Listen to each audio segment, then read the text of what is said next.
Hi everyone and welcome to my channel and to this video where I'm going to explore the world of pastel paper, as the surface that you choose to work on makes a huge difference to your finished results. So today I'm going to talk you through 15 different pastel surfaces and their pros and cons. If you enjoy this, then please do subscribe here on YouTube, show my channel some support.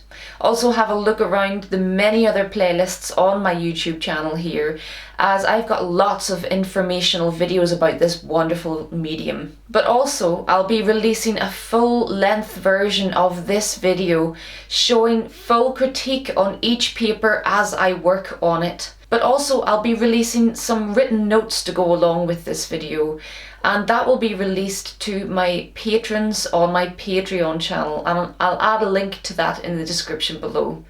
So there will be a much more in-depth version on my Patreon channel covering all of these papers. But if you just want a quick overview on their pros and cons, then this is the video for you.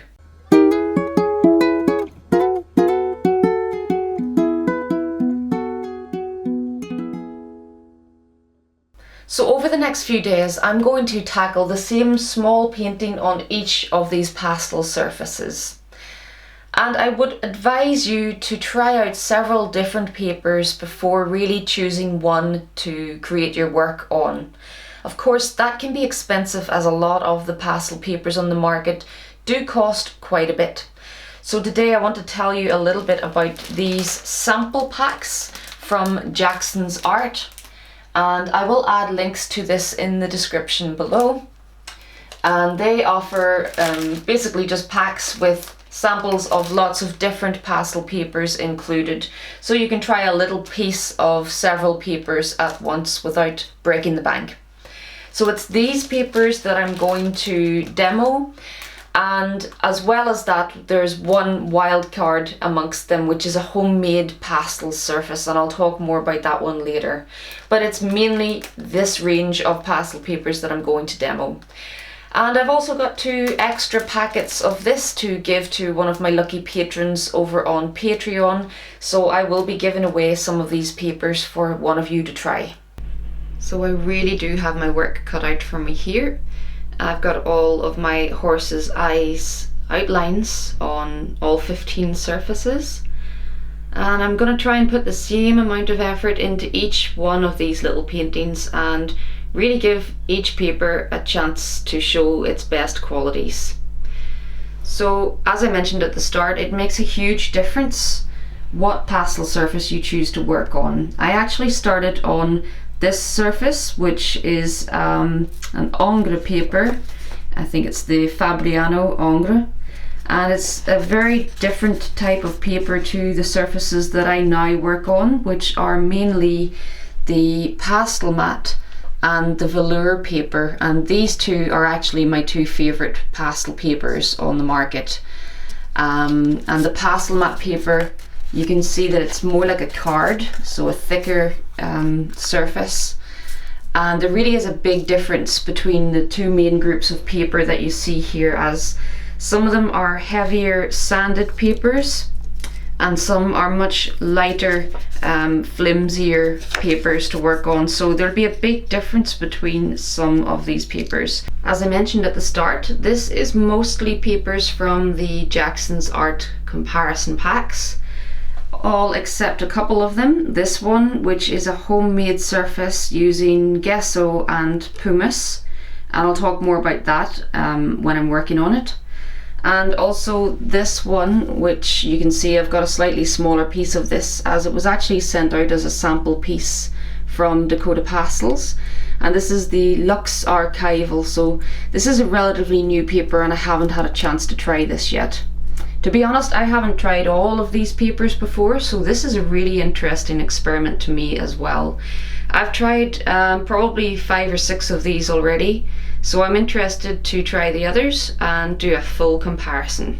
So the first paper that I'm going to make a start on is using pastel matte paper. One of my favourites, one that I already have a good feel for, so I know what to expect from it, and that's going to give me a chance to have a go at this painting first before trying it on other papers that I'm less familiar with. As I mentioned at the start, I'm going to release a full-length version of this video to my patrons on Patreon. So you'll be able to follow along with this first painting in real time. That means if you want, you can download the photo reference from there and work along with me on any of the papers that you choose to have a go at. But for this video, I will just show you a shortened version of each of the papers and give you a full rundown at the end. So in this version, I still wanted to give you a good bit of information on each individual paper and to just give you a quick 30-second blast of each painting as it's being done, to at least let you see what the texture of the paper looks like, how it layers up, how it accepts those individual layers of pastel, how the eyelashes apply, all the things that I was looking out for as I painted these. And each one as well with a little preview just at the end to show you the finished piece. But from one paper to the next, there really was quite a big difference in the finished effect and the overall experience of painting on it as well. Some I preferred over others, as I expected. Some I really didn't enjoy that much, but I really did try to give each paper the same amount of attention and really try to test it and see what each one was capable of. So of course at the end of this I will talk through the results, but I thought it was nice to at least let you see a little snippet of each one as it builds up. So as I progressed through, by the time I got to about number 3 or 4, I really was in autopilot on these. Once you've painted the same thing a few times, it becomes relatively easy. And I just got into the habit of doing everything in the exact same order. And that meant that I could really focus on what the paper was doing and not really have to think about the painting process at all. So there were a few pleasant surprises amongst this group of papers. I'm pretty sure that I haven't included absolutely every single type of paper on the market.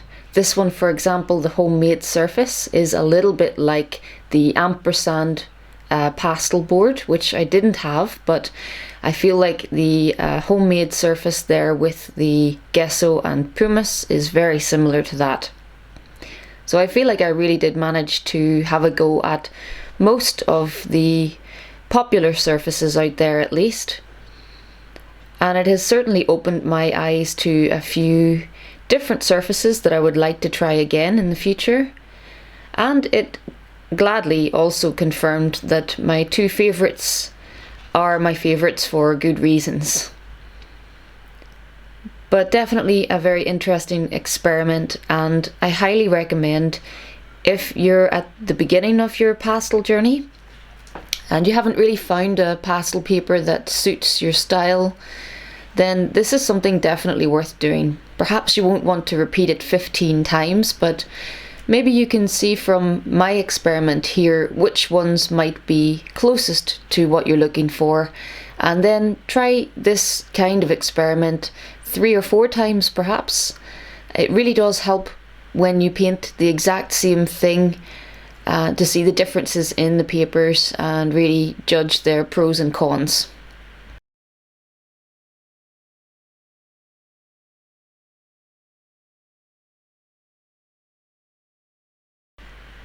So this one in particular, a possible new favourite, one that I would love to try again on a bigger scale.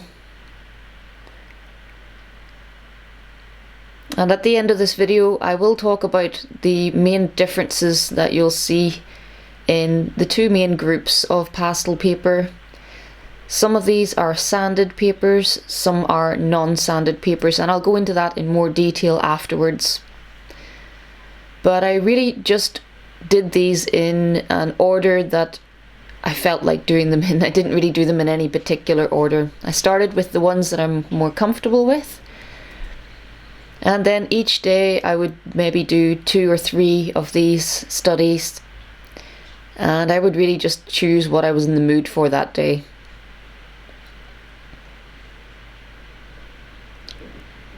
So a large experiment that I probably won't be repeating anytime in the near future. This took me 2 solid weeks of work by the time I painted each one, and then also edited together all of this footage. But I'm so glad that I did it, because it's been a real eye-opener to me. I've never had a chance to try all of these papers in such a way.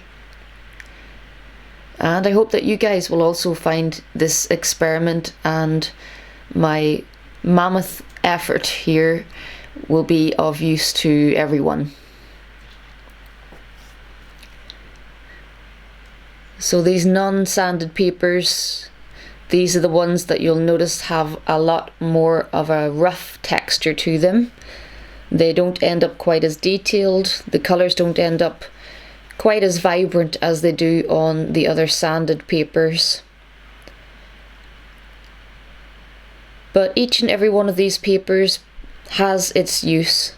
They've all got pros and they've all got cons as well, so I will chat more about each one at the end of the video.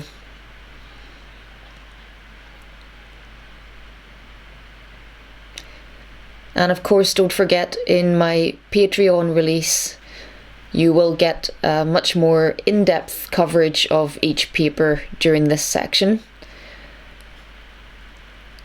But I still thought it was important to let you guys here on YouTube see a little bit of each one build up, as it's important just to see the texture of the paper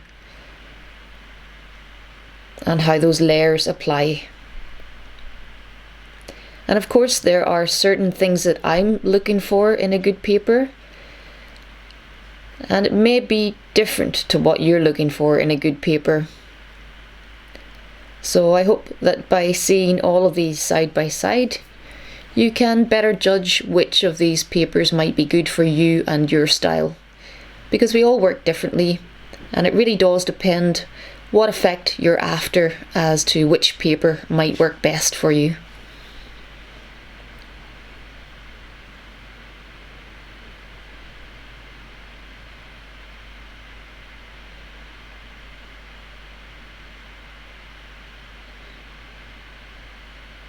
So for example, this one, I found this one probably the most difficult because of that linear texture to the paper.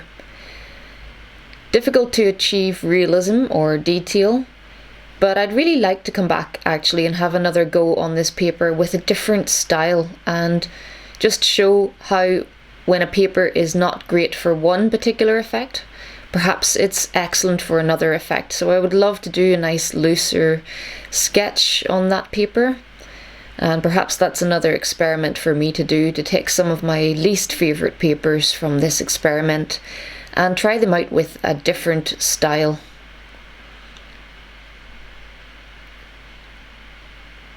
This one as well, one of the newer papers on the market.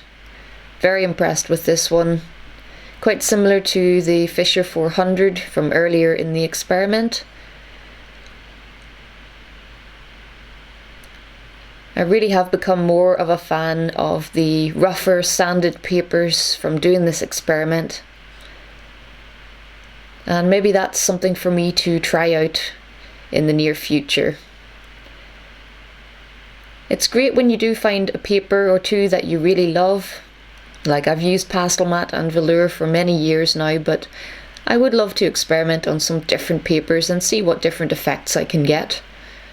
So this experiment has really opened me up to another world of surfaces that I haven't really tried before. And I was extremely glad to get to the end of those. So I hope that you enjoyed that quick run through each of them with a little bit of information about each paper popping up on the screen. As I said, full version released on my Patreon, along with the Pastel Matte Eye in real time, so that you can work along with me using the colour codes and have a go at this small experiment yourself. But I'll quickly now just chat about my findings from this experiment and also explain a little better the differences between those main groups of pastel papers.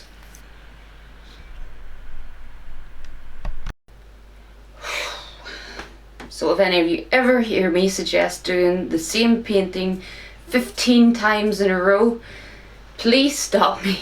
But I'm really glad that I did this, because I hope you can see from the footage that I've just shared that I really tried to put the same effort into each one and give each paper a chance to show me its best qualities.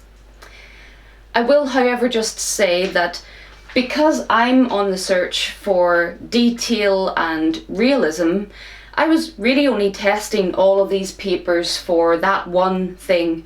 So I've managed to find which papers are best for my style, whereas some of these papers may be excellent but for different styles. So you really need to consider what style you want from your work and figure out which of these papers might allow you to do that. So I've gathered a lot of data on all of these papers, and I've now tried to organize them in a way that I can explain them a little better.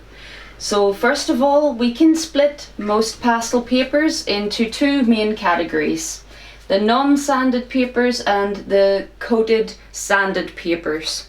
And I'll talk about each of those categories in just a moment. But I wanted to mention first of all my two favourite pastel papers, which are Clairefontaine Pastel Matte and Hanimal Velour. Before I did this experiment, these have been my two favourites, and I've used these two papers for all of my work over the last 12 years. And to be honest, they're still my two favourite papers, so I'm glad to know that I've been using the perfect papers for my style. And to be honest, I kind of feel that these two papers don't really fit into either of these two categories neatly. Pastel Matte it's got most in common with the sanded papers, I would say. And it is a thicker coated paper, but it's not got as rough a texture as many of these other sanded papers. It's quite unusual because it's got a lovely smoothness to it as well, allowing you to get a lot of detail on there. So to me, it's very different from these other sanded papers. And then Hanimal Velour, it's just a strange beast of a paper, and it does not fit into either of these categories for me. It's really got its own soft, almost fuzzy texture that you either love or hate. So this paper divides a lot of artists, but I've got to admit that I have a lot of love for this paper and all the art that I've created on it over the years. And if you want to learn more about either of these two papers, check out my other playlists here on my YouTube channel, because I've got tons of videos all about these two papers. But let's talk about the differences then between these two categories of pastel paper, because both have their uses. The sanded papers, I would say, are more for layering lots of pastel and creating fine detail. So if you want to use pastel as if it were paint, use it thickly, use many layers, then I think it's one of the sanded papers that you're searching for. The non-sanded papers, more like the Ingres paper, they've got their own type of texture, and they're a much lighter, flimsier type of paper, so not as thick as these other papers. They won't take as many layers, they won't take as much abuse when you work on it. But these are beautiful for a more loose style, or perhaps for preliminary sketches. Certainly a more loose style is suited to these papers.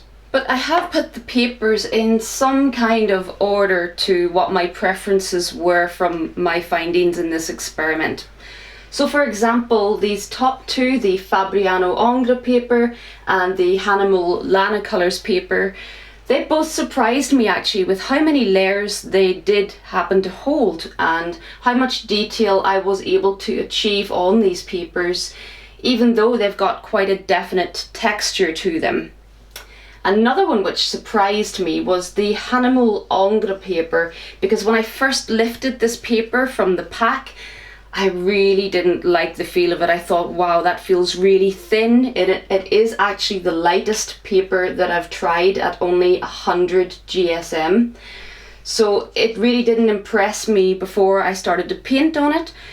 Then when I started to put some layers of pastel down, it surprised me because it did actually hold quite a few layers and it was a nice texture to work on. So this one surprised me a lot. The one I would say that I probably disliked in this whole experiment the most was the Clairefontaine Ingres paper. And that's not really anything in particular against this paper. It's more that for my style it really didn't work. It's got such pronounced lines on it that I found it really difficult even to get the pastel to fill the grain of the paper. As with my style, I'm often trying to fill the paper and create my own texture rather than using the texture of the paper itself. So like I said before, if you have a more sketchy need for the paper or you want to create some added interest using the texture of the paper, then perhaps this is a wonderful paper for you to try. And I also found similar with the Canson Mi Tint, the lighter 160 GSM paper. I just found that both of these were so heavily textured that I found it difficult to get the detail that I wanted on there. So if you want a really heavily textured paper, both of those may be just what you're looking for. I will also mention that all of these papers here are archival in quality, so none of them are in fact a bad paper. It's really just that each one is different and they will suit different styles of work. Then over on to the sanded papers. And I had a few lovely surprises in this category because there are quite a few of these that I hadn't tried before, and I found a couple of papers here that I would love to try again on a bigger scale with a bigger painting. And the first one is the Tim Fisher 400. And I had already tried the UArt 400 paper and I did quite like it. I wasn't a fan of how much it hurt my fingertips because it's quite rough and sandpaper-like. So I was expecting the Tim Fisher to be quite similar to that. But from the moment I started to put the pastel onto this paper, I just loved how solidly it painted on there. And the detail that I was able to get in this one really impressed me. So I would love to try the Tim Fisher on a bigger painting. Maybe that's something I'll do soon. Then also the Luxe Archival, which is quite a new pastel paper on the market. Again, I really enjoyed this one. I found it very similar to the Tim Fisher. And again, that's another one that I might like to try again. And these other four here in the center, these all impressed me as well. To be honest, there wasn't one on this that I really disliked because this is more close to the type of surface that I enjoy working on, and they're all good papers. And you'll notice that with the UArt, and it's just proved my point, and the Art Spectrum Color Fix, both of these are a little bit warped and easily bent. So I would advise with a lot of these papers perhaps to mount them onto something firmer. It makes the painting process easier and it makes framing also easier. So look into some of my other videos here on my channel where I show you how to mount your pastel surface to a firm board. But just to quickly mention the homemade surface, this was made by an artist friend of mine, David Sweet, thank you very much. And he made me some of this surface that he uses for his paintings. This is created from a mixture of gesso and pumice, and maybe I will have a go at making some of this myself in the near future because I really enjoyed working on it. I liked the texture of it.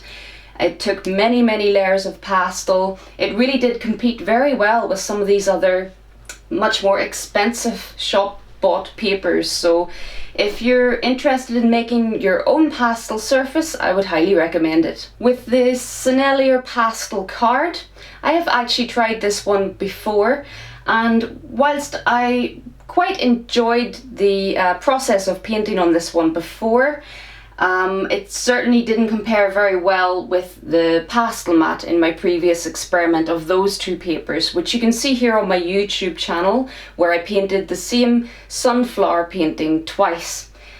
But I've got to say, second time on this paper actually impressed me more. I really enjoyed this one.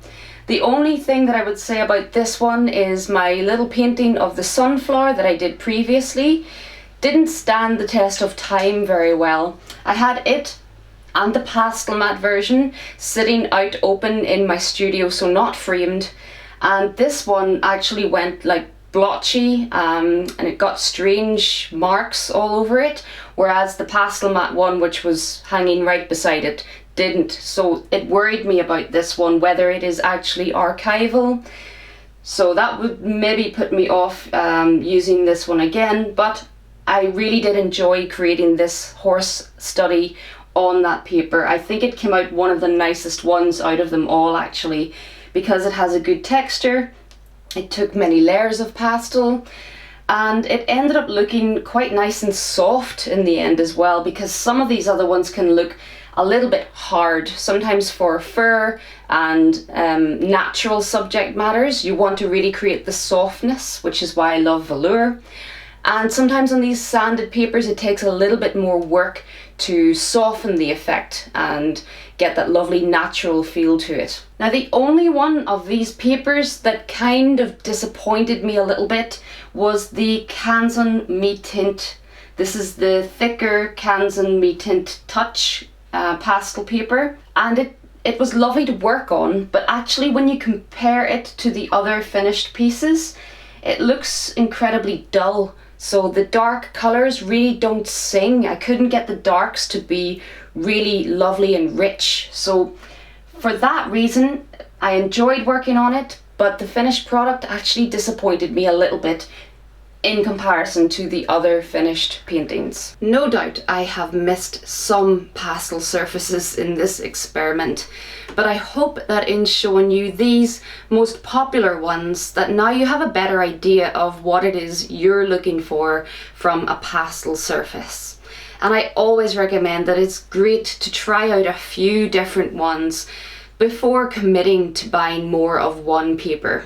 But thank you very much for watching this here on YouTube. I hope that you found it helpful, and do go and check out all of my other playlists here on my channel if you'd like further help with soft pastel, and in particular on those two favourite papers of mine, Pastel Matte and Velour. But a huge thanks to the guys who are supporting me over on my Patreon channel, because otherwise I just would never have the time to be able to sit and work on 15 of the same painting. I've wanted to do this experiment for many years, but between work commitments and all the other things that I have to do to try and earn a living, it just has never been possible. So I've really given over 2 full weeks of work to this experiment, and I'm only able to do that from the support that I get from the patrons on my Patreon channel.